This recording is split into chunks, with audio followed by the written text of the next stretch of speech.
তো বন্ধুরা, রেল স্টেশনের উপরে এরকম ছোটো ছোটো এটিএমের মতো টিকিট কাটার জন্য যেগুলো বসানো থাকে, কীভাবে টিকিট কাটবে আজকে আমি দেখাবো। অল আদার স্টেশন বলে লেখা আছে, ফার্স্ট এখানেই টাচ করবেন। তারপরে আপনি আপনার যে গন্তব্য পৌঁছাবেন সেখানেই আপনি আপনার নামটা লিখবেন, আপনি কোথায় যাবেন আপনি ভালো করে লক্ষ্য করে লিখবেন। তো এখানে আসার পরে এখানে টাচ করবেন, টাচ করার পরে আপনি আরও একটু ওয়েট করবেন। ওয়েট করার পরে দেখবেন চেঞ্জ ডান সাইডে লেখা থাকবে, আপনি কতজন প্যাসেঞ্জার যাচ্ছেন সেখানে যদি 1 জন 2 জন মারবেন। এখানে রিটার্নও অপশান আছে, রিটার্নও কাটতে পারবেন।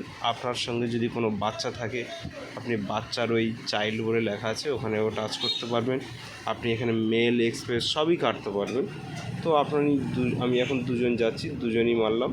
চাইল্ড আমার সঙ্গে 1 জন আছে, তো আমি সেটা করেও মারবো। এখানে মারার পরে এখানে দেখবেন পে বলে অপশান আছে, পে মারবেন।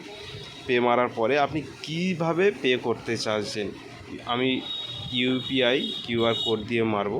তো এখানে মারার পরে একটু ওয়েট করবেন, কিউআর কোড আসার পরে আপনার যে সময় দেবে সেই সময়ের মধ্যে আপনি কিউআর কোড আপনার ফোনপে গুগল পে থেকে স্ক্যান করে 60 টাকা অটো পে আছে, 60 টাকার বেশি নেবে না, অটো পে মারবেন।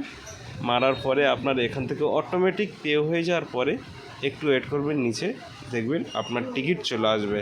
এই দেখুন টিকিটটা ফাইনালি চলে এলো। এইভাবে আমরা ট্রেনে যাত্রা